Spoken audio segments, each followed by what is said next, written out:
InvestorIdeas.com podcast. Good afternoon, and welcome to another episode of InvestorIdeas.com podcast. In today's podcast, I'm going to be looking at a few public company announcements, looking at CHIRON Life Sciences Corporation, trading on the TSXV Venture as KHRN, and the OTCQX as KHRNF. Looking at NEPtune Wellness Solutions Incorporated, trading on the NASDAQ and the TSX as NEPT, as well as looking at WeedMD Incorporated, trading on the TSX Venture as WMD and the OTCQX as WDDMF. And finally, looking at Red, White, and Bloom Brands Incorporated, trading on the CSD as RWB and the OTCQX as RWBYF.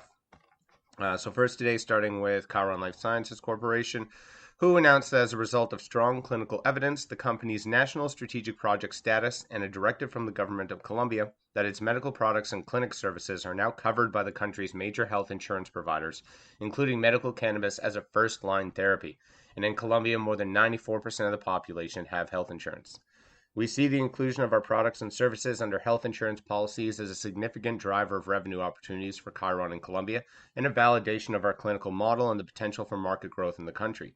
Importantly, this will allow more Colombians access to the benefit from our medical cannabis products and clinic resources, commented Alvaro Torres, CHIRON's CEO and director. Now, since becoming the first company to fill cannabis prescriptions in Colombia, 92% of our patients have reported an improvement in their primary conditions after 4 months of treatment with CHIRON products.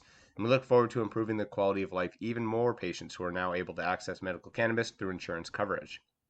Now, with today's news, Colombia joins an exclusive list of countries offering health insurance coverage for medical cannabis, including Germany and the Czech Republic. In the first half of 2020, over 75 million euros worth of medical cannabis products were sold in Germany to an estimated patient population of approximately 120,000. As well, revisions for German laws in 2017 had wide-ranging implications for the country's cannabis market, requiring health insurance to cover the costs of prescription except in the exceptional circumstances, with over 60% of patients receiving reimbursement from their health insurance provider. And in the Czech Republic, which recently included extended health insurance for medical cannabis, sales in the first 4 months of 2020 increased threefold over the same period. Now, under the Colombian program, CHIRON clinics receive government and insurance company authorization to fill patient prescriptions for magistral preparations. Subsequently, the company is reimbursed once products have been dispensed to the patients. So obviously a huge step forward for Colombia Medical Cannabis Insurance Program, as well as for CHIRON Life Sciences.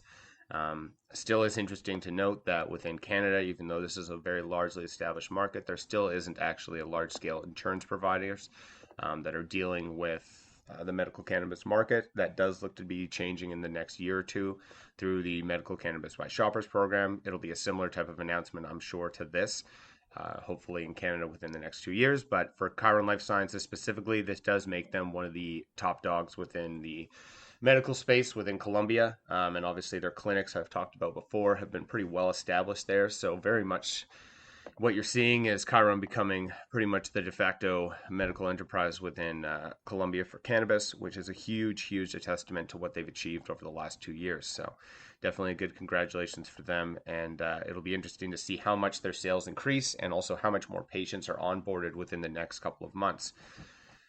Next, looking at NEPtune Wellness Solutions, who made the following statement regarding the MORE Act that was passed earlier this weekend by the U.S. Congress. Now, this legislation marks the first time either chamber of Congress in the United States has voted to federally decriminalize cannabis. And Michael Camarada, NEPtune Wellness Chief Executive Officer, said that we salute the United States government as they embrace the innovation that companies such as NEPtune are accomplishing daily. We are readying the company for future expansion into the adult use cannabis and global hemp, beginning in the U.S. with the potential for legalization of cannabis under President-elect Joe Biden. And we believe that the future of creating health and wellness benefits for consumers across North America and worldwide will be found in plant-based solutions such as those being developed by NEPtune Wellness. Our diversified and fully integrated business model focuses on natural, plant-based, sustainable, and purpose-driven lifestyle brands and the use of cannabinoids in household products that make them safer, healthier, and more effective. If and when legalization occurs, we intend to bring our Mood Ring products to the United States, and this cannabis innovation follows NEPtune's first commercial production of hashish, or hash, comprised of extracted cannabis trichomes utilizing its proprietary technologies at the company's purpose-built facility in Sherbrooke, Quebec. And in the U.S., NEPtune believes that our unique product offerings will be likewise positioned the company to enter what will be a highly lucrative market and to meet consumer demand with leading, dependable, and reasonable made in U.S. brands. Now, NEPtune has announced the opening of its Florida-based office in 2021 to focus on U.S. legislation matters and cannabis and global growth opportunities. And this office will lead the company's international institutional advocacy program to drive the conservation of cannabis from an illicit to a regulated market. And the company already has a 24,000 square foot facility in Conover, North Carolina for the production of branded products. So obviously, we now have the MORE Act as well as the Safe Banking Act that have been passed through Congress and look to be potentially the Banking Act going through Senate this year. The MORE Act seems a little less likely from a lot of the articles I've been reading on it. There still is a lot of skepticism on whether the Senate will pass that, although I think at this point they'd be pretty stupid not to, considering the amount of states that have already legalized cannabis in some form or fashion.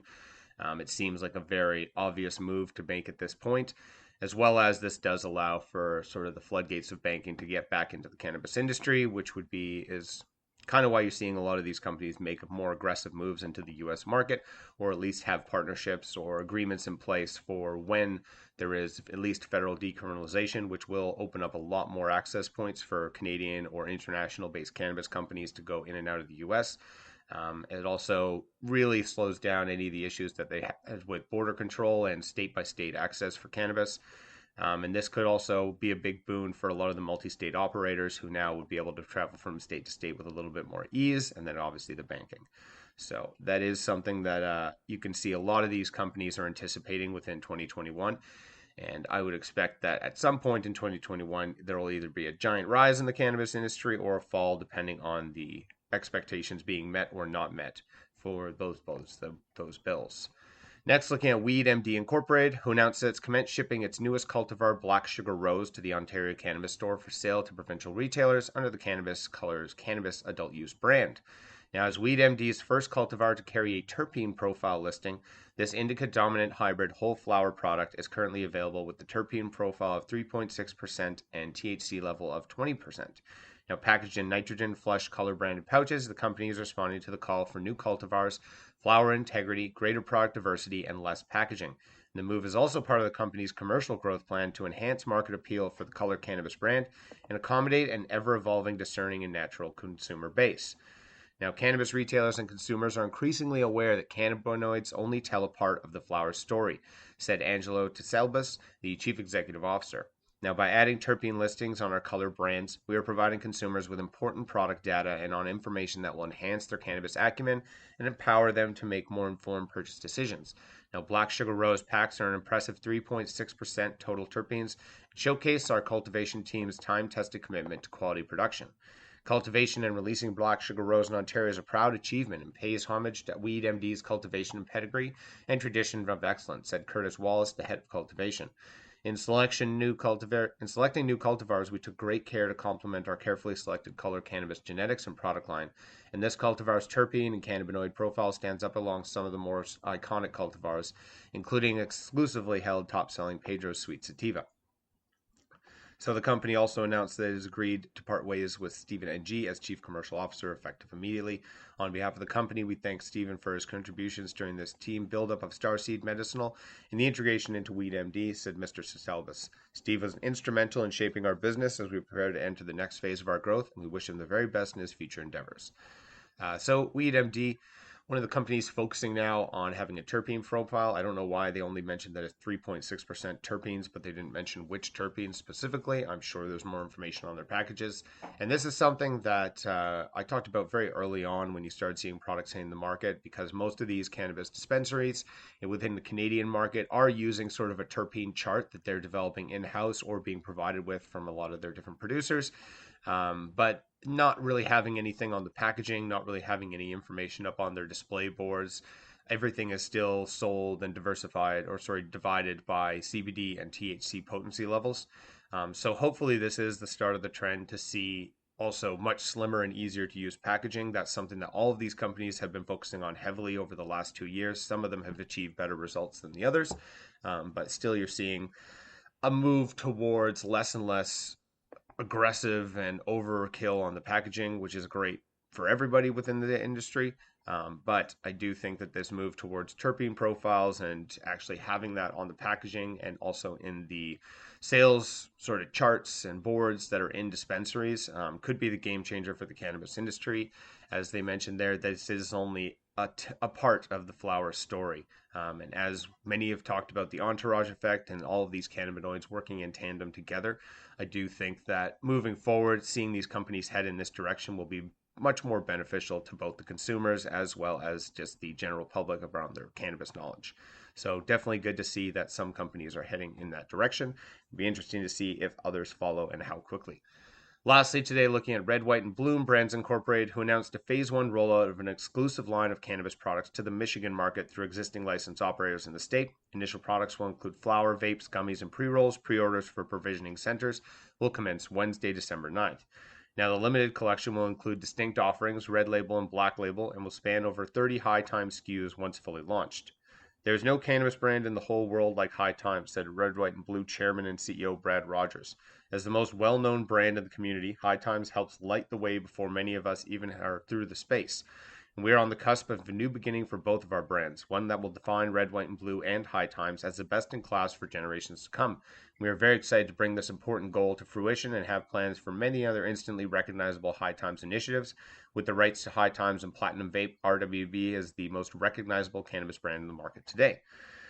Now, the company has exclusive licensing rights to brand dispensaries as well as manufacture and sell cannabis products for the most well-known brand in the industry throughout Michigan. And according to the data from Headset, recreational sales in Michigan have grown from 9.8 million in January to 65.5 million by August, and has already outpaced Nevada to become the fifth highest grossing state for cannabis sales, while on track to surpass 1 billion in sales. So, Red, White, and Bloom launching their exclusive brands. High Tide obviously has done really well in a lot of the markets it's been with. Having this exclusive partnership with them as well as their vape company is going to be a huge asset for them moving forward. And this exclusive launch within Michigan, it is interesting to note how aggressively and fast Michigan sales are increasing. Their population density is obviously quite competitive to other states such as California and Nevada, where you're seeing well-established markets, and it will be interesting to see how cannabis companies develop and change within the state of Michigan and what kind of new products get launched within that market as it does become a bigger and more competitive player within established industries, again, competing against California, Nevada, Colorado, etc. That's all for today's podcast. Enjoy the rest of your day. That's all for today's podcast. Podcast is now a certified word trademark on the blockchain through Cognate Incorporated CM certification. InvestorIdeas.com podcasts are also available on iTunes, Spotify, Google Play Music, Stitcher, iHeartRadio, Spreaker, and TuneIn. If you'd like to be a guest or sponsor of this podcast, please contact InvestorIdeas.com. Investor Ideas reminds all listeners to read our disclaimers and disclosures on the InvestorIdeas.com website, and this podcast is not an endorsement to buy products or services or securities. Investors are reminded that all investments involve risk and possible loss of investment. Investor Ideas does not condone the use of cannabis except where permissible by law. Our site does not possess, distribute, or sell cannabis products.